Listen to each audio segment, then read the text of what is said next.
अस्सलामु अलैकुम वरहमतुल्लाहि वबरकातुहू।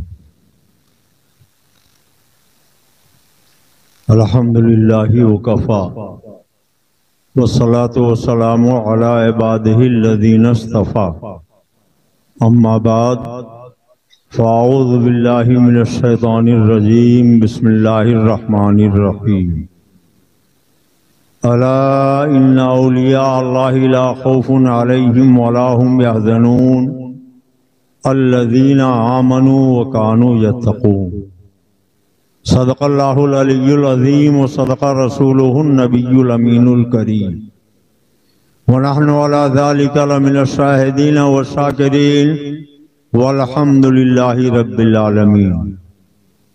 आक़ाए नामदार, महबूब किरदिगार, शफ़ी रोज़े शुमार, रहमत आलम, नूर मुजस्सम, हादी अकरम, हुजूर अहमद मुजतबा मोहम्मद मुस्तफ़ा सल्लल्लाहु ताला अलैहि वसल्लम की बारगाह बेकस पनाह में अक़ीदत व एहतराम से दुरूद सलाम की नजरें पेश करें। अल्लाहुम्मा सल्लि अला सय्यिदना व नबियना मौलाना मुहम्मद मादिल जूद वल करम व अला आलिहि व बारिक व सल्लिम सलातन व सलामन अलैका या रसूलुल्लाह। अल्लाह रब्बुल इज़्ज़त जल्ला मजदहुल करीम का हजार हजार शुक्र व एहसान है कि हम और आप आरिफ बिल्लाह वली कामिल हजरत शेख सलाह दुर्वेश अलैहि रहमतो व रिदवान के आस्थाने मुबारक के सामने उनके उर्स पाक में हाजिरी के सआदत हासिल कर रहे हैं। परवरदिगारे आलम इस उर्स पाक की बरकतों से हमें और आपको मुस्तफीद फरमाए और इस उर्स पाक के सदक़े में आलम इस्लाम के तमाम मुसलमानों की जान, माल, इज्जत, आबरू की हिफाजत फरमाए। हमारी मस्जिदों की अल्लाह हिफाजत फरमाए, खानकाहों की हिफाजत फरमाए, मदारिस की हिफाजत फरमाए, हमारे माँ बहनों की इज्जत व आबरू की हिफाजत फरमाए। मैंने खुतबे मसरूना के बाद कुरान पाक की आयत करीमा पढ़ी। हमारा आपका परवरदिगार फरमाता आला, आगाह हो जाओ, खबरदार हो जाओ, होशियार हो जाओ। इन्ना बेशक औलिया अल्लाही, अल्लाह के वली, ला खौफुन अलैहिम वला हुम यहज़नून, उन्हें न किसी चीज का खौफ है न किसी चीज का हुज़्न है। खौफ और हुज़्न ये दोनों अरबी के लफ्ज हैं। खौफ किसे कहते हैं, हुज़्न किसे कहते हैं। आने वाले जमाने में अगर कोई हमारे साथ ऐसा हादसा होने वाला हो जिससे हमें तकलीफ पहुंच सकती हो तो उसे अरबी में खौफ और उर्दू में डर कहा जाता है। और गुजरे हुए जमाने में अगर हमारे साथ कोई ऐसा सानेहा गुजर चुका हो कि जिससे हमें तकलीफ पहुंची हो तो उसे अरबी में हुज़्न और उर्दू में मलाल कहा जाता है। अल्लाह फरमाता ला खौफुन अलैहिम वला हुम यहज़नून, जो मेरे वली हैं उन्हें न किसी चीज का खौफ है न किसी चीज का हुज़्न मलाल है। बज़ाहिर देखने में अल्लाह के वली हमारी आपकी तरह होते हैं। जैसे हमारे चेहरे पर दो आंखें ऐसे उनके चेहरे पर दो आंखें, जैसे हमारे मुंह में जबान ऐसे उनके मुंह में जबान, जैसे हमारे दो हाथ ऐसे उनके दो हाथ, जैसे हमारे दो पैर ऐसे ही उनके दो पैर। मगर हजरत बुलबुल हजरत मौलाए रूह फरमाते हैं औलियारा हस्त कुदरत दिला तीर जस्ता बात गर्दानन दिला। निगाहे वली में ये तासीर देखी, बदलती हजारों की तकदीर देखी। आइए कुरान से हम पूछें कि कुरान तू बता दे अल्लाह के वलियों को कोई अख्तियार है कि नहीं है। अल्लाह वालों को तसर्रुफ की ताकत मिली है कि नहीं मिली है? तो हजरत ईसा अलैहिस्सलाम बयान करते हैं, कुरान हिकायत कर रहा है, अन्नी अखलुकु लकुम मिनत्तीन कहयति तैर। कुरान में अल्लाह बयान कर रहा है। हजरत ईसा कहते हैं मैं मिट्टी की मूरत बनाता हूँ, ये नहीं कहते अल्लाह बनाता। अन्नी अखलुकु, मैं मिट्टी की मूरत बनाता हूँ। अब अगर आज के जमाने में किसी के सामने आप ये कह दीजिए तो वो कहेगा देखो ये खुदाई का दावा कर रहे हैं। हर चीज का खालिक और मालिक अल्लाह है।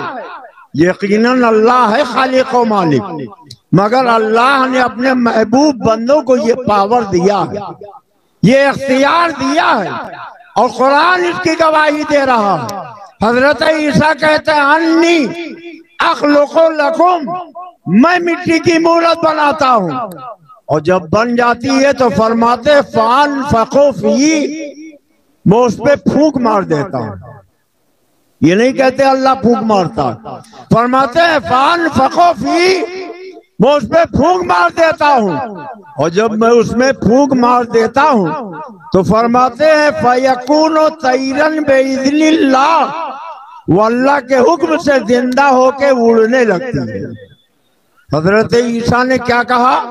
मैं मिट्टी की मूरत बनाता हूँ, और जब वो मूरत बन जाती है तो मैं उसमें फूंक मार देता हूँ, और जब फूंक मार देता हूँ तो वो जिंदा होके उड़ने लगती है। और फरमाते हैं उबरेउल अकमहा, मैं अंधे को बीनाई देता हूँ, वल अबरसा, मैं कोढ़ी को शफायाब करता हूँ, और वो हुईल मौता, मैं मुर्दे को जिंदा करता हूँ बेइज़्निल्लाह, अल्लाह ने मुझे इसकी ताकत अता फरमाई। आप गौर फरमाएं, आज बदअकीदा वहाबी कहता है अल्लाह के सिवा कोई अख्तियार किसी को नहीं, मगर कुरान क्या बयान कर रहा कि हजरत ईसा को अल्लाह ने इतना पावर दिया था कि वो मिट्टी की मूरत बना लेते, और जब मूरत बन जाती तो उसमें छू कर देते, और जब छू कर देते तो उसमें जिंदगी पैदा हो जाती, उड़ने लगती। और फरमाते अंधा अगर आ जाता तो मैं उसे बीनाई दे देता, कोढ़ी आ जाता मैं उसे शफायाब कर देता। और फरमाते वो हिल मौता, मैं मुर्दे को जिंदा करता हूँ, मुझे अल्लाह ने ये ताकत अता फरमाई। अब आपके सामने अल्लाह का फरमान भी है, मुल्ला का कौल भी है। इस्माइल देलवी ने अपनी किताब तक़वतुल ईमान में लिखा कि सब कुछ अल्लाह ही के चाहने से होता है। हम भी कहते हैं सब अल्लाह ही के चाहने से होता, और जो न मानेगा काफिर हो जाएगा। मगर एतराज इस पर है कि आगे तुमने लिखा सब कुछ अल्लाह ही के चाहने से होता, और रसूल के चाहने से कुछ नहीं होता। जोर से कहिए मादअल्लाह। वहां भी कहता है रसूल के चाहने से कुछ नहीं होता, और कुरान क्या कह रहा है कि हजरत ईसा मिट्टी की मूरत बना लेते, फूंक मार के उड़ा देते हैं, अंधे को बीनाई दे देते हैं, कोढ़ी को शफायाब कर देते हैं, मुर्दे को जिंदा कर देते हैं। गोया अल्लाह ने हमें यह ज़हन दे दिया कि अल्लाह वालों को अख्तियार मिला है, उन्हें पावर मिला है, अल्लाह ने उन्हें तसर्रुफ की ताकत अता फरमाई है। वो अगर चाहें तो मुर्दे को जिंदा भी कर सकते हैं, अंधे को बीना भी कर सकते हैं, कोढ़ी को शफायाब भी कर सकते हैं। कितने राजा महाराजा आए दुनिया में चले गए, आज उनके कब्रों का नामो निशान तक नहीं है, पता नहीं है। मगर ये हजरत शेख सैयद 600 साल से ज्यादा अरसा की बीत गया, मगर इनका आस्थाना अब भी फैज़ लुटा रहा है। इनके आस्थाने पर आने वाले अब भी मेला लगाए रहते हैं। क्यों? इसलिए कि हर कुजा बूद चश्मे शीरी, हर कुजा बूद चश्मे शीरी, मर्दुमा मुर्गो मोर के दायन, जहाँ मीठे पानी का चश्मा होता है, चूंटी चिड़िया वहां आया करते हैं। तो ये अल्लाह वालों का आस्थाना ये चश्मे शीरी है, और यहाँ दुखियारा आता है उसको दुख से नजात मिल जाती है, दर्द का मारा आता है उसे राहत नसीब हो जाती है, परेशान हाल आता है उसकी परेशानी दूर हो जाती है। हम अल्लाह वालों का अदब करते हैं तो कुरान के मुताबिक करते हैं। हजरत यूसुफ अलैहिस्सलाम के भाई हजरत यूसुफ अलैहिस्सलाम से मिलने के लिए आए। हजरत यूसुफ अलैहिस्सलाम ने अपने भाइयों से पूछा कि बताओ अब्बू का क्या हाल है। तो उनके भाइयों ने कहा कि आपकी जुदाई में रोते रोते आंखें बंद हो गई, आंखें बंद हो गई, आंखें बंद हो गई। और वहां भी तर्जुमा करता है तो कहता आंखें अंधी हो गई। माअल्लाह, जब नबी ही अंधा हो जाएगा तो उम्मती का क्या हाल होगा। आला हजरत ने कहा आंखें बंद हो गई। हजरत यूसुफ अलैहिस्सलाम ने अपने बदन से अपना कुर्ता शरीफ उतारा, कुर्ता शरीफ। अब आप ये चादर देख रहे हो, ये आस्ताने से निस्बत रखती है। मार्केट में एक से एक अच्छी से अच्छी चादर मिल जाएगी, मगर आपने कभी नहीं देखा होगा कि दुकान पे जाके कोई चादर को मोटों से लगाए, आंखों से लगाए, गले में डाले। क्यों? इसलिए कि वो एक कपड़ा है, एक मामूली कपड़ा है, मगर ये भी कपड़ा है। इस कपड़े को निस्बत एक अल्लाह के वली के मज़ार से हो गई है, इसलिए हम इसे होठों से भी लगाते हैं, आंखों से भी लगाते हैं, चेहरे पर भी लगाते हैं। आप देखिए एक से बढ़कर एक पत्थर। आगरा लोग जाते हैं ताजमहल देखने के लिए, वहां मकराना का एक नंबर का मार्बल लगा हुआ, मगर जूतों से लोग पामाल करते हुए आगे निकल जाते हैं। कभी किसी को ताजमहल का पत्थर आपने चूमते हुए नहीं देखा होगा, मगर शेख सैयद के आस्थाने पर, शेखुल आलम के आस्थाने पर जब हम जाते हैं तो चाहे वो मकराने का नहीं, अरे वो कहीं का भी मामूली से मामूली पत्थर क्यों ना हो, मगर उसे हम होठों से लगाते हैं, आंखों से लगाते हैं, उसको चूमते हैं। अगर हमारी आदत पत्थर चूमने की होती तो हम ताजमहल का अच्छा पत्थर देखकर सबसे पहले उसको चूमते, चाटते, मगर ताजमहल के पत्थर को हम अपने जूतों से, एड़ियों से रगड़ के आगे बढ़ जाते हैं। और अल्लाह वालों के आस्थाने की चौखट पर जो पत्थर लगा रहता है उसे होठों से लगा लेते हैं, उसे आंखों से लगा लेते हैं, इसलिए कि ये पत्थर ये भी है, पत्थर वो भी है, मगर वो मामूली पत्थर है। और ये ऐसा पत्थर है कि जिसको एक अल्लाह के वली से निस्बत हासिल हो गई। तो निस्बत का कितना असर होता है, आप गौर फरमाएं। हजरत यूसुफ अलैहिस्सलाम जब भाइयों ने बताया कि आपके वालिद की आंखें आपकी जुदाई में रोते रोते बंद हो गई, तो उन्होंने अपने जिस्म से कुर्ता शरीफ उतारा और अपने भाइयों को दिया। कहा ये मेरा कुर्ता शरीफ ले जाओ, मेरे वालिदे गिरामी पे के चेहरे पे डाल दो, उनकी आंखें खुल जाएंगी। हजरत यूसुफ चाहते तो दुआ कर देते, वो नबी है, और जो नबी होता वो मुस्तजाबुद दावत होता। हजरत याकूब उनके वालिद खुद भी नबी है, वो अगर दुआ कर देते मौला मेरी आंखें खोल दे तो उनकी आंखें खुल जाती। हजरत यूसुफ दुआ करते मौला मेरे वालिद की आंखें खोल दे तो आंखें खुल जाती, मगर न बेटा दुआ कर रहा न बाप दुआ कर रहा, बेटा कुर्ता शरीफ भेज रहा। अब वालिदे मोहतरम उस कुर्ता शरीफ को अपने चेहरे पर डालते हैं तो उसका असर क्या होता है।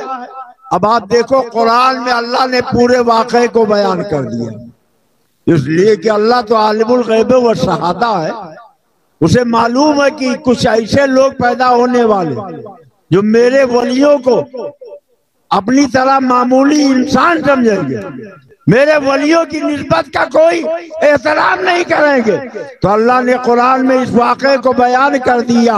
अल्लाह फरमाता है, हजरत यूसुफ कहते हैं, इज़हबू बिक़मीसी हादा फ़अल्क़ू अला वजहि अबीयाती बसीरा, मेरी ये कमीज ले जाओ, मेरे वालिद मोहतरम के चेहरे पे डाल दो, उनकी आंखें खुल जाएंगी। और कुरान बयान करता है, हजरत याकूब ने हजरत यूसुफ का कुर्ता शरीफ जैसे ही चेहरे पर डाला, फरतद्दा बसीरा, उनके आंखों की बीनाई वापस आ गई। पता चला कि अल्लाह वाले तो दाफिउल बला होते ही हैं, अल्लाह वाले तो हाजत रवा होते ही है, अल्लाह वाले तो मुश्किल कुशा होते ही है। अल्लाह वालों से जिस धागे को निस्बत हासिल हो जाए वो धागा भी दाफिउल बला हो जाता है, वो धागा भी हाजत रवा हो जाता है, और वो धागा भी मुश्किल कुशा हो जाता है। अल्लाह वाले तो होते ही है, अल्लाह वालों से जिसे निस्बत हासिल हो जाए वो भी एहतराम वाला हो जाता है। हो सकता है कल कोई कहे कि आपने जो मिसालें दी वो नबी के बारे में दी। मुझे याद पड़ता है कि एक मर्तबा खानका शरीफ में आरिफ़े बिल्लाह मकीने जन्नत हजरत शाह आफाक अहमद अहमदी साहब ने एक प्रोग्राम किया। आप में से बड़ों को याद होगा कि दरगाह शरीफ में जब वो कोई प्रोग्राम होता था तो हजरत शाह आफाक साहब अलैहिर्रहमा मुझको जरूर याद फरमाते। तकरीबन 10 साल तक मैंने शाह साहब के आस्थाने की मस्जिद में जुमा की नमाज पढ़ाई। हर जुमा के पहले मैं तकरीर करता था और बड़ी मोहब्बत से वो सुनते थे, मेरी पेशानी का बोसा लेते थे। मैंने उनके यहाँ ये वाकयात बयान किए। तो न्योरा के एक जिम्मेदार थे जिनका नाम इस्माइल थे, वहाबी अकीदे के थे, पता नहीं ये भाई की खत्म हो गए। तो उन्होंने तकरीर के बाद जब सलातो सलाम हो गया, दुआ फातिहा हो गई, तो हज़रत शाह आफाक साहब के पास हम लोग बैठे थे। तो उन्होंने कहा कि मौलाना आपने तकरीर तो बहुत अच्छी की है, मगर जो बातें आपने बयान की हैं वो नबी के ताल्लुक से है। तो नबी का अख्तियार, नबी का तसर्रुफ और नबी की तवानाई तो हम मान लेंगे, मगर वली के अख्तियार का आपके पास क्या सबूत है? आपने वली के अख्तियार की कोई दलील नहीं दी है। बताइए क्या वली को भी अख्तियार है? और कुरान से अगर हो तो इसका सबूत दीजिए। तो हज़रत शाह आफाक साहब बहुत काबिल आदमी थे, फिरंगी महल के पढ़े हुए थे, बड़ी इस्तेदार शख्सियत थी। वो चाहते तो खुद ही जवाब दे देते, मगर वो मुस्कुराए और मेरी तरफ देखा। उन्होंने कहा मौलाना इसका जवाब आप ही दीजिए। हमने कहा सुन लीजिए। कहा बताइए। तो मैंने कहा हजरत सुलेमान अलैहिस्सलाम के दरबार में चरिंदो परिंद सब हाजिर रहते थे। एक मर्तबा हजरत सुलेमान ने नजर दौड़ाई तो देखा सब तो उनकी बारगाह में हैं, मगर हुदहुद गायब है। एक छोटा सा परिंदा होता हुदहुद गायब। तो हजरत सुलेमान ने कहा सब तो है, ये हुदहुद कहाँ चला गया? लोगों ने कहा कुछ पता नहीं। कहा अच्छा ठीक है आने दो, अगर वो कोई अच्छी खबर ना लेकर आया तो मैं आज उसे सख्त सजा दूंगा। और जब हुदहुद आया तो सारे परिंदों ने कहा तुम्हारी खैरियत नहीं है। हजरत सुलेमान बहुत नाराज है अलैहिस्सलातु वस्सलाम, और उनके तवानाई का आलम यह था कि वो तख्त पे बैठ जाते थे और तख्त इशारा करते हवा को तो हवा उनका तख्त उड़ा के ले जाती थी। ये हवाई जहाज, ये तैयारा आज का क्या चलेगा? हजरत सुलेमान अलैहिस्सलाम का तख्त हवा लेके चलती थी, और कुरान पाक में अगर कहते तेज चलो तो तेज ले जाती, आहिस्ता ले चलो तो आहिस्ता ले जाती। तो जिनके अख्तियार में हवा भी हो उनका कितना पावर होगा। हजरत सुलेमान अलैहिस्सलाम ने कहा आज खैरियत नहीं है। हुदहुद ने कहा कुछ और भी कहा कहा कि अगर कोई अच्छी खबर ना लाया तब सजा देंगे। कहा तो मैं बच जाऊंगा। कहा वो कैसे? कहा मैं बहुत अजीब खबर लेके आया हूँ। कहा क्या है? कहा चलो वही बताएंगे। हजरत सुलेमान अलैहिस्सलाम के दरबार में जब हुदहुद पहुंचा तो हजरत सुलेमान ने पूछा कहाँ थे तुम? तो हुदहुद ने कहा मैं तख्त पे बैठा था। कहा अच्छा ठीक है आने दो, अगर कोई अच्छी खबर ना लेकर आया तो मैं आज उसे सख्त सजा दूंगा। उसने कहा हुजूर मैं मुल्क सबा गया था, फिर वहां मैंने एक रानी को देखा, वो लहा अर्शुन अज़ीम, कुरान पाक में है। हुजूर ने कहा उसके लिए बहुत बड़ा तख्त है, वो उसी तख्त पे बैठती है। और हुजूर ने कहा कि वो मलके बिल्किस का तख्त 7 महल के आखिरी कमरे में रखा है और 7 ताले लगे हुए हैं, कोई वहां पहुंच नहीं सकता, मगर वो शिरक करती। तो हजरत सुलेमान अलैहिस्सलाम ने मलके बिल्किस का नाम एक खत लिखा, हुजूर से कहा ले जाओ उसको मेरा ये खत दे दो और उससे कह दो कि आकर वो कलमा पढ़े, ईमान ले आए। हुजूर ने कहा हुजूर मैं जाऊं कैसे? कहा जैसे पहले गया था वैसे फिर चला जाओ। कहा हुजूर मैं तो रोशनदानों से झरोकों से होके गया था। कहा फिर वैसे चला जाओ। अब हुजूर ने हजरत सुलेमान का वो पर्चा लिया और कमर के घर में दाखिल हुआ, एक दीवार, दूसरी दीवार, तीसरी दीवार, रोशनदानों झरोकों से होता हुआ बिल्कुल आखिरी कमरे में पहुंचा जहां मलका बैठी हुई थी, और मलका की गोद में हजरत सुलेमान का वो रुक्का उसने गिरा दिया। अब मलका ने जब गोद में रुक्का देखा तो उठाया और खोलकर पढ़ा तो कांपने लगी, थरथराहट पैदा होगी उसके पूरे जिस्म में। तो दरबारियों ने कहा बड़े बड़े बादशाहों से आपने मुकाबला किया मगर कभी ये कैफियत नहीं हुई, इतना आप खौफजदा नजर ना आई, आज इतना ढेर क्यों रही? कहा देखो ये अल्लाह के नबी कह रहे हैं कि हम अल्लाह के नबी हैं, उन्होंने हमको पैगाम भेजा है कि आके ईमान ले आओ। कहा फिर आप हमें इजाजत दीजिए, हमको मुकाबला करेंगे और शिकस्त दे देंगे। तो मलका ने कहा नहीं ठहरो, पहले उनका हम इम्तिहान लेंगे, अगर वो बादशाह हैं तो उनसे जंग करेंगे, अगर वो अल्लाह के नबी है तो उनके पास जाकर कलमा पढ़ के ईमान ले आएंगे। कहा कैसे आप पता लगाएंगे? तो कहा 12 सरदार बुलाए जाएंगे। आ गए तो सोने चांदी की ईंटें मंगवाई, मुश्क, जाफरान और बड़े कीमती तोहफे इकट्ठा किए, उन सरदारों को दिया। कहा ये सारा तोहफा कुरान उठा के देखो, उसमें तफसील से मिल जाएगा, तफसीर में पूरी बात मौजूद है। कहा ये लेकर जाओ और मलके बिल्किस को मेरा ये तख्त दे दो, मेरा हजरत सुलेमान को ले जाओ और ये तोहफा दे दो। तो मलके बिल्किस के जितने बड़े बड़े सरदार जिम्मेदार थे वो सोने चांदी की ईंट लेकर, मुश्क, जाफरान का तोहफा लेकर जब चले तो मलका ने अपने दरबारियों से कहा कि देखो हजरत सुलेमान ने फरमाया कि देखो मलके बिल्किस के भेजे हुए कारिंदे आ रहे हैं, ऐसा करो कि जाओ 50 किलोमीटर तक पूरी सड़क सोने चांदी की ईंट की बना दो और सड़क के किनारे किनारे इंसान और जिन्नात और परिंदों के खूबसूरत लाइन लगा दो, उनको इस्तकबाल के लिए खड़ा कर दो। 50 किलोमीटर तक सड़क सोने चांदी की ईंट की बना दी गई। मुझे याद पड़ता है 48 साल पहले जब मैं यहाँ आया था तो ये न तो ऑटो रिक्शा था, न ये रिक्शा था, न गाड़ियां इतनी थी, खड़खड़ा चलता था। वो भी बेल्टर से बैठते थे तो नवाब बाजार में आके उतर जाते, और नवाब बाजार से जब चलते थे तो यहाँ सुफियाने तक पहुंचने के लिए पूरा पाइचा ऊपर उठाना पड़ता था, और कहीं फिल्ली भर, कहीं घुटने भर, और कहीं कुछ एकदम से बिल्कुल जिधर देखो उधर कीचड़, उधर गर्दो गुबार और उधर सब मैल कुचैल से पड़ी रहती थी। सड़क नाम की कोई चीज थी ही नहीं। अल्लाह अच्छा रखे हमारे चेयरमैन साहब को कि जब इनकी चेयरमैनी आई तो इन्होंने धीरे धीरे सड़क बनाया और अब तो माशाअल्लाह पूरे रुदौली की सड़कें ठीक हो गई। तो मलके बिल्किस के कासिद सोने चांदी की ईंट लेकर चले, सर पे रख के ला रहे थे, और जब उन्होंने सामने देखा तो जो चीज वो सर पे तोहफा बना के ला रहे थे वो कदमों के नीचे बिछी है। अब शर्मो नदामत से नजरें झुक गई कि हम तो इसको सर पे बहुत कीमती समझ के ले जा रहे थे और ये हमारे पैरों के नीचे, जूतियों के नीचे सोने चांदी की ईंट इतने खूबसूरत इंसान, जिन्नात, परिंद और चरिंदों के बच्चे इस्तकबाल के लिए खड़े हैं।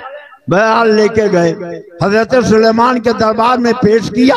हमारी मलका ने ये तोहफा भेजा, तो हजरत सुलेमान ने फरमाया ये सारा तोहफा वापस ले जाओ, अपनी मलका को दे दो, कह दो उसके तोहफे की जरूरत नहीं, वो खुद आए कलमा पढ़ के ईमान ले। वापस गए, मलका को पैगाम सुनाया, तो मलका ने कहा कि चलो हम चलते हैं। और जब वो चली, 3 किलोमीटर का फासला रह गया। यूं समझ लीजिए कि यहाँ से स्टेशन या और थोड़ा सा आगे बढ़ के खैरनपुर से 3 किलोमीटर का फासला रह गया। तो हज़रत सुलेमान अलैहिस्सलाम ने अपने दरबारियों से कहा कि मलका आ रही है, तुम में कोई ऐसा है जो मलके बिल्कीस का तख्त लाकर मेरे दरबार में पहुंचा दे? तो कुरान कहता काला इफरीतो मिनल जिन, एक जिन उठ के खड़ा हो गया। उसने कहा हुजूर आप मुझे इजाजत दीजिए, मैं आपका दरबार बर्खास्त होने से पहले मलका का तख्त ले आऊंगा। हजरत सुलेमान का दरबार सुबह लगता था, दोपहर तक चलता था। गोया उसने कहा दोपहर तक ले आऊंगा, तो हजरत सुलेमान ने फरमाया वो तो बिल्कुल करीब आ गई है, 3 किलोमीटर का फासला, और तुमने तो बहुत टाइम मांग लिया। तो हजरत सुलेमान के दरबार के एक वली खड़े हुए, एक आलिम किताब खड़े हुए, उन्होंने क्या कहा? कुरान से सुनो, अल्लाह हिकायत कर रहा, कुरान में बयान फरमा रहा। उन्होंने कहा ना आती कभी कबला यरतद्दा का तरफू, ए अल्लाह के नबी अब मुझे इजाजत दीजिए, मैं पलक झपकने से पहले मलका का तख्त लाकर आपके दरबार में हाजिर कर दूंगा।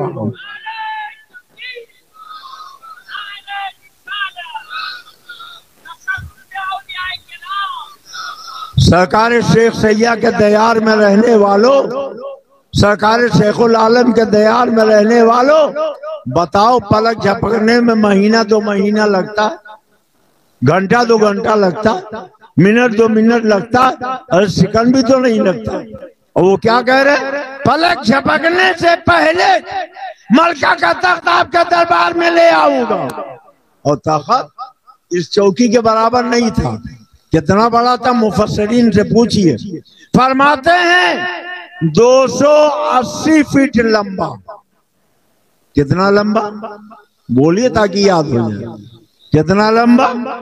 280 फीट लंबा, 140 फीट चौड़ा। कितना चौड़ा? लंबाई कितनी, चौड़ाई कितनी, और 90 फीट ऊंचा। 7 महल के अंदर ताले में बंद मुल्के सबा में मलका का तख्त। और हजरत सुलेमान के वली क्या कहते? हुजूर आप मुझे इजाजत दें, मैं पलक झपकने से पहले मलका का तख्त आपके दरबार में लाके हाजिर कर दूंगा। हजरत सुलेमान ने जब इजाजत दे दी तो पलक भी नहीं झपकने पाई कि मलका का तख्त हजरत सुलेमान के दरबार में लाके पहुंचा दिया गया। हजरत सुलेमान ने देखा तो फरमाया हादा मिन फजले रब्बी। हादा, आप भी अपनी अपनी बिल्डिंगों में लिखवाते हैं हादा मिन फजले रब्बी। एक किस्सा मैंने सुना था, एक बहुत ऊंची कई मंजिल की बिल्डिंग थी, उस पर बड़े मोटे मोटे हुरूफ में किसी ने लिखा था हादा मिन फजले रब्बी।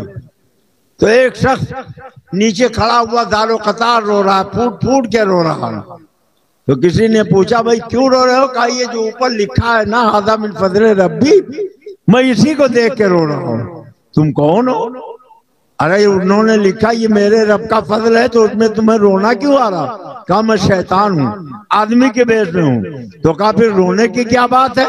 कहा ये बिल्कुल कंगाल था, भूखा रहता था, इसके घर में चूल्हे में आग नहीं जलती थी, मैंने 2 नंबर का डंडा सिखा दिया, इसको चोरी बेईमानी सिखा दिया। अब इतने चोरी बेईमानी और दगाबाजी करके माल कमाया, अब 4-5 मंजिले की बिल्डिंग बना ली। तो अब इसको लिखना चाहिए था हादा मिन फजली शैतान, ये शैतान के फजल से है, मगर मुझको भूल गया और लिखा हादा मिन फजले रब्बी, मेरे रब का फजल है। होता यही है, आम तौर पर होता यही है कि अल्लाह सब नहीं, कुछ लोग होते हैं जिनको अल्लाह माल देता है तो जायज तरीके से कमा के लेते हैं और जायज तरीके से खर्च भी करते हैं, और कुछ लोग होते हैं उन्हें माल मिलता है तो नाजायज तरीके से इकट्ठा भी करते हैं और खर्च भी नाजायज तरीके से दुनिया वालों को खुश करने के लिए। मगर ये दुनिया वाले कभी खुश नहीं होते। आप अगर किसी के शादी की महफिल में चले जाओ, अगर 40-50 आइटम बनवा लिया तो आप अगर गौर से सुनोगे तो लोग क्या कहेंगे? लोग कहेंगे कि देखा सब 2 नंबर की कमाई, सब हराम का माल। अरे इतना आइटम बनाने की क्या जरूरत थी? अगर ज्यादा आइटम हो गया तो कहेंगे 2 नंबर की कमाई, हराम का माल, इतना बनाने की क्या जरूरत है? अगर कहीं एक आधा आइटम कम रह गया तो खाते भी जाएंगे, कहेंगे अरे ये भी कंजूस है, इसके बाप ज्यादा भी कंजूस थे, जिंदगी में एक मर्तबा हाथ धुलाया तो ढंग से 2 लुकमा खाना भी नहीं खिला पाया। तो अगर ज्यादा हो जाए तो 2 नंबर की कमाई, हराम का माल, और कम हो जाए तो बाप दादे तक पहुंच जाए कि सब कंजूस, ऐसा काम करो जिससे अल्लाह राजी हो जाए, अल्लाह का प्यारा रसूल राजी हो जाए। दुनिया वाले राजी हो या ना हो। तो हजरत सुलेमान के वली ने क्या कहा? अना आती कभी ही कबला ये तब्दा का तरफू, ए अल्लाह के नबी आप मुझे इजाजत दीजिए, मैं पलक झपकने से पहले मलका का तख्त ला के हाजिर कर दूंगा। अब हमें कहने दीजिए हजरत सुलेमान के वली का जब इतना बड़ा इख्तियार है कि सैकड़ों मील की दूरी से 240 फीट लंबा, 180 फीट चौड़ा, 90 फीट ऊंचा था, पलक झपकने से पहले ला सकते हैं, तो हजरत शेख सैयद हजरत शेखुल आलम तो सैयदुल अंबिया के वली है। इनके तसर्रुफ का क्या कहना, इनके अख्तियार का क्या कहना, इनके ताकत और तवानाई का क्या कहना। याद कीजिए हजरत सैयदना उमर फारूक आजम रजी अल्लाह ताला अन्हु के बेटे हजरत सैयदना अब्दुल्ला इब्ने उमर रजी अल्लाह ताला अन्हु, हजरत सैयदना अब्दुल्ला इब्ने उमर जब मस्जिद नबवी शरीफ में जाते थे तो मिंबर नबवी पर वो हाथ फेरते थे, होंठों से लगाते थे, चेहरे पर मल लेते थे। किसी ने कहा है साहबी रसूल, जब लकड़ी खुद नहीं मुकद्दस है तो उससे तकद्दुस कैसे हासिल किया जा सकता है? फरमाया सुनो, मैं लकड़ी नहीं चूम रहा हूं, मैं निस्बत रसूल को चूम रहा हूं। ये वो लकड़ी है जिसने कदमे रसूलुल्लाह को चूमा है। यही हजरत सैयदना अब्दुल्ला इब्ने उमर रज़ी अल्लाह ताला अन्हु जब हज बैतुल्लाह के लिए मक्का शरीफ से चले, मदीना तैयबा से चले मक्का शरीफ की तरफ, तो पूरी राह लोगों से पूछ रहे थे, लोगों जब सरकार हज के लिए गए थे तो कहाँ कहाँ ठहरे थे, कहाँ कहाँ सरकार ने नमाजें पढ़ी थी। जहाँ जहाँ सरकार ठहरे वहीं ठहरते, जहाँ जहाँ आका ने नमाजें पढ़ी वही नमाजें पढ़ते।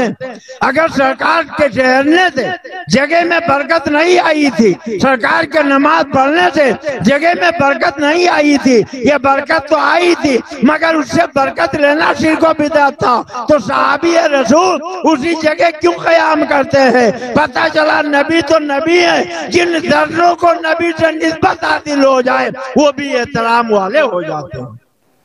कुरान आप उठा के देखो, अल्लाह फरमाता ला उक़सिमु बिहाज़ल बलद, ऐ महबूब मुझे शहर मक्का की कसम।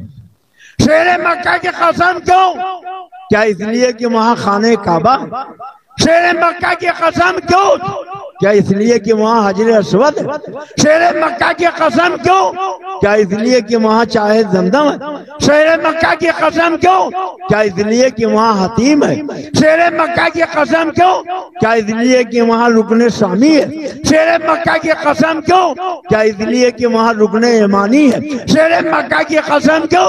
क्या इसलिए कि वहाँ मुस्तजाब है? शहर मक्का की कसम क्यों? क्या इसलिए कि वहाँ मकाम इब्राहीम है? शहर मक्का की कसम क्यों? क्या इसलिए कि वहाँ सफा और मरवा है? शहर मक्का की कसम क्यों? क्या इसलिए कि वहाँ हजरे अस्वद है? शहर मक्का की कसम क्यों? क्या इसलिए कि वहाँ अरफात व मिना और मुज़दलिफा है? नहीं नहीं, अल्लाह फरमाता वांता इल्लुम बिहाज़ल बलद, ऐ प्यारे मुस्तफा शहर मक्का की कसम इसलिए है कि उस शहर के जर्रों ने आपके कदमों को चूम लिया। खाई कुरान खाके गुजर की कसम, उस कफे पाके हुर्मत पे लाखों सलाम। होते कहा खलील बना काबो में ना, लौलाक वाले साहिब सब तेरे घर की है। तो निस्बत का कितना ज्यादा मकाम बढ़ता।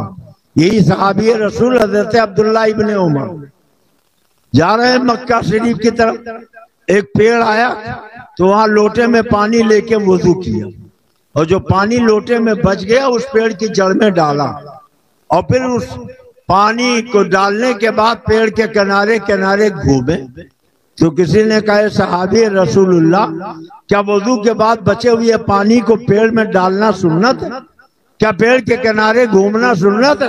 कहा ये तो मैं नहीं जानता। कहा फिर आपने ऐसा किया क्यों? तो जज्बे इश्क ने अंगड़ाई ली, मोहब्बत रसूल ने तेवर बदला, ईमान में डूबी हुई आवाज उभरी।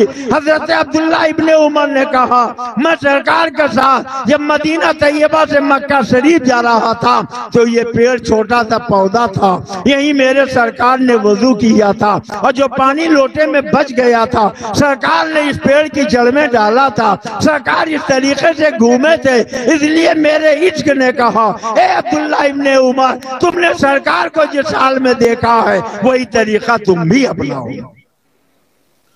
हज़रत सैयदना अब्दुल्ला इब्ने उमर रज़ी अल्लाह ताला अन्हु, एक कांटे वाला पौधा जिसे झरबैरिया कहा जाता, हमारे यहाँ भी मिलता, उस कांटे वाले पौधे के नीचे से ये गुजर गए तो सवारी वापस पलटा है, फिर गुजर गए फिर सवारी वापस पलटाए, फिर गुजर गए तो फिर सवारी वापस पलटाया, और जब चौथी मर्तबा जाने लगे तो सर ऊंचा कर दिया, और जब सर ऊंचा किया तो इमामा शरीफ कांटे में उलझ गए। कुछ दूर गए और जाने के बाद छोड़ाया, वापस आए और कांटे से इमामा छोड़ाया, अब जाने लगे तो किसी ने कहे सहाबी रसूल, लोग कांटे से दामन बचा के जाते और आपका जब तक इमामा कांटे में उलझ नहीं गया आप आगे नहीं बढ़े, आखिर ऐसा क्यों?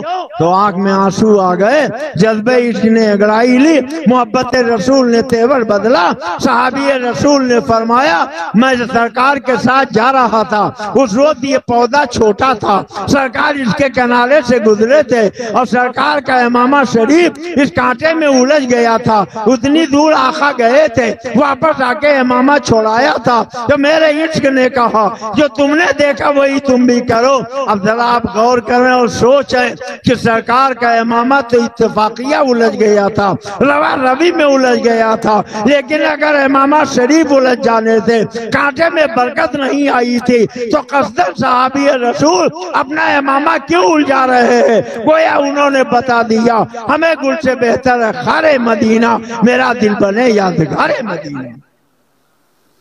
यही सहाबी रसूल हज़रत अब्दुल्ला इब्ने उमर मक्का शरीफ में पहुंचे तो सुतूनों को पीछे छोड़ा, बढ़ते बढ़ते किनारे गए, वहां नमाज पढ़ी। अब पांचों वक्त वहीं जाके नमाज पढ़ते, किसी ने रोक लिया, इतना बड़ा हरम है, आप जहां चाहो वहां नमाज पढ़ सकते हो, मगर एक ही जगह आप नमाज क्यों पढ़ते हो? तो आंख में आंसू आ गए। फरमाया, मुझे बिलाल ने बताया था अल्लाह के नबी जब यहाँ आते थे तो इसी जगह नमाज पढ़ते थे, तुम्हारे लिए कुछ जरूरी नहीं, तुम पूरे हरम में जहाँ चाहो वहाँ नमाज पढ़ो। और बुखारी शरीफ में एक बाब है रसूलुल्लाह की जगह पर नमाज पढ़ने का बयान, उस बाब के अंदर ये वाकया लिखा है कि हज़रत अब्दुल्ला इब्ने उमर ने फरमाया, तुम जहाँ जी चाहे वहाँ नमाज पढ़ लो, मगर मेरा इश्क कहता है मेरे सरकार ने जहाँ नमाज पढ़ी वहीं मैं भी नमाज पढ़ूं। कितनी मोहब्बत थी हजरत सैयदना अब्दुल्ला इब्ने उमर रज़ी अल्लाह ताला अन्हु को सरकार दो आलम थे और सारे सहाबा मोहब्बत करते थे। हजरत जाबिर इब्ने समरा फरमाते हैं, एक दिन मैं मस्जिद नबी शरीफ में पहुंचा तो रात का वक्त था, सहन में मेरे आका तशरीफ फरमा थे, सुर्ख रंग का हुल्ला मेरे आका ज़ेबे तन किए हुए थे। कहते हैं मैंने देखा तो सरकार के चेहरे से नूर की किरण फूट रही। साहबी रसूल कहते हैं मैंने आसमान की तरफ नजर उठाया तो 14वीं का चाँद चमक रहा था। अब फरमाते हैं आसमान पे 14वीं का चाँद चमक रहा है, नीचे हजरत अल्लाह के नबी का चेहरे अक़दस चमक रहा है। साहबी रसूल फरमाते हैं अब मैं दोनों में मुआवजा करने लगा कि मदीने का चाँद ज्यादा खूबसूरत है या आसमान का चाँद ज्यादा खूबसूरत है। फरमाते हैं जब मैंने दोनों का मुकाबला किया तो मुझको तो ऐसा लगा कि आसमान का चांद मदीने के चांद से हुस्न की खैरात मांग रहा है। जब तो फरमाते हैं मैं वो शायर नहीं जो चांद कह दूं उनके चेहरे को, मैं उनके नक्शे पर चांद को कुर्बान करता हूँ। चांद से तस्बीह देना ये भी क्या इंसाफ है, चांद में तो दाग है, हजरत का चेहरा साफ है। और मेरे मुर्शिद बरहम शेरे बेटे सुन्नत कहते हैं या रसूल अल्लाह चेहरा है तेरा आईने उसने इलाही, देखे तेरा जलवा तो तड़प जाए नजर भी। एक सहाबी सरकार की बारगाह में पहुंचे, सरकार मस्जिद नबवी शरीफ में तशरीफ फरमा, सहाबा चारों तरफ से घेरे बैठे हैं। उन्होंने सलाम किया, सरकार ने चेहरा फेर लिया, फिर दूसरी तरफ से सलाम किया, फिर चेहरा फेर लिया। तो उनकी आंख में आंसू आ गए। एक सहाबी से कहा भाई मैं कुछ समझ नहीं पाया, आज मेरे आका मुझसे नाराज क्यों है? मैंने सलाम किया तो सरकार ने चेहरा फेर लिया। उन्होंने गौर से देखा तो फरमाया कि देखो तुम्हारे उंगली में सोने की अंगूठी है, और सरकार ने फरमाया सोना मर्दों के लिए हराम है, औरतें पहन सकती हैं, और ये तुमने हराम सोना अपने उंगली में पहन रखा है, तुम्हारे लिए हराम है उंगली में पहनना, इसलिए सरकार तुमसे नाराज है। उन्होंने वो अंगूठी निकाली और सरकार की बारगाह में पेश कर दिया। सरकार ने उसे फेंक दिया। गुफ्तगू होती रही, जब सब जाने लगे तो वो भी जाने लगे। किसी ने कहा कि अरे जा रहे हो, वो देखो तुम्हारी कीमती सोने की अंगूठी पड़ी है, उसको उठा लो, उसको साथ में लेते जाओ। तो उनकी आंख में आंसू आ गए। फरमाया जिस अंगूठी को मेरे आका ने फेंक दिया हो वो चाहे जितनी कीमती हो, अब मैं दोबारा उसे हाथ में लूं, उसे हाथ से उठाऊं, ये मेरे खैरत ईमान को गवारा नहीं है। कितनी मोहब्बत है सहाबा को सरकार से। हमारे तुम्हारे आका सैयदुल अंबिया जनाब मोहम्मदुर रसूलुल्लाह सल्लल्लाहु ताला अलैहि वसल्लम, कह दीजिए सल्लल्लाहु अलैहि वसल्लम, मदीना तैयबा की गली से गुजर रहे हैं। बाजे की आवाज आई किसी घर से, तो सरकार ने अपने दोनों उंगलियां अपने कान में डाल लिया और चलने लगे। कुछ दूर जाने के बाद तब एक सहाबी से पूछा बताओ भी बाजे की आवाज आ रही? उन्होंने कहा नहीं। तब सरकार ने अपना कान से उंगलियां हटाई और अपना कान शरीफ खोला। एक सहाबी का मकान देखा। ये वो जमाना था जब मुजाहिदीन के लिए तलवारें नहीं थी, फाके थे, साजो सामान नहीं था, जंग में जाने का हथियार नहीं था। उन्होंने 2 मंजिला बिल्डिंग बनाई, बहुत आलीशान, बहुत अच्छी। सरकार ने देखा तो पेशानी पर शिकन पड़ गई। किसी सहाबी ने जाके मकान के मालिक को बताया क्या सरकार इधर से गुजरे थे, तुम्हारा मकान सरकार ने देखा तो सरकार के पेशानी पर शिकन पड़ गई। सरकार को पसंद ना आया, उन्होंने फावड़ा उठाया और खोद खोद के अपना मकान जमीन के बराबर कर दिया। फिर एक दिन सरकार उधर से गुजरे तो फरमाया कि यहाँ 2 मंजिला मकान रहता था, अब वो क्या हो गया? लोगों ने कहा सरकार आपको पसंद नहीं था तो आपके सहाबी ने उसे खोद के गिरा दिया है। सहाबा की शान से सरकार से मोहब्बत करते हैं। अगर आप नबी के सच्चे दीवाने हो तो उसी अंदाज में अपने आकाओं मौला से मोहब्बत करो। अल्लाह के प्यारे नबी फरमाते हैं अपनी औलाद को 3 चीजों से मुज़य्यन करो। 3 चीजों से। वो 3 चीजें क्या है? अपनी औलाद को अपने नबी की मोहब्बत सिखाओ, अपनी औलाद को अपने नबी की मोहब्बत सिखाओ। अब आप बताओ कि आप घर में टेलीविजन लगा के मोबाइल में गाने रातों दिन सुनते रहोगे तो औलाद के दिल में नबी की मोहब्बत पैदा होगी? अरे अगर आपको सुनने ही का शौक है तो नबी की नात सुनिए, खुदा की हम्द सुनिए, दुरूद और सलाम की दिलकश सदाएं सुनिए। और जब आप ये नबी की नात रातों दिन सुनते रहेंगे तो बच्चे के दिल में नबी की मोहब्बत पैदा होगी। आका फरमाते हैं अपनी औलाद को 3 चीजों से मुज़य्यन करो। अपने औलाद को नबी की मोहब्बत सिखाओ, नबी के हाल की मोहब्बत सिखाओ और इल्म कुरान से मुज़य्यन करो। अपने बच्चे को कुरान पढ़ना सिखाओ। तो अल्लाह अगर तौफीक दे तो अपनी औलाद को हम भी अपने नबी की मोहब्बत सिखाए, नबी के हाल की मोहब्बत सिखाए और इल्म कुरान से मुज़य्यन करें। मैंने वो आयत करीमा पढ़ी जिसमें अल्लाह ने वलियों की तारीफ फरमाई है और वलियों के दामन से जो वाबस्ता हो जाता है वो भी कामयाब और कामरा रहता है। आज का मौसम कुछ बदल गया था, ठंडक हो गई है, इसलिए मजमा भी कम हो पाया। जितने लोग हैं वो भी इंतजार में है कि कब जल्दी से प्रोग्राम खत्म हो, कब हम अपने घर जाए। इसलिए मैं अपनी तकरीर को अधूरी छोड़ता हूँ, वरना आज तो बहुत कुछ बोलने का मेरा इरादा था। अल्लाह ने अगर तौफीक दिया हम आप जिंदा रहे तो आइंदा साल फिर हजरत सरकार शेख सैयद के आस्थाने पर हाजिरी देंगे और इनकी बारगाह में खराज अकीदत पेश करेंगे। अल्लाह ताला अपने प्यारे महबूब सैयद आलम सल्लल्लाहु अलैहि वसल्लम के सदक़े में हमें वलियों से सच्ची मोहब्बत अता फरमाए। खड़े हो जाइए अपने आका के दरबार में हदीस दुरूद सलाम।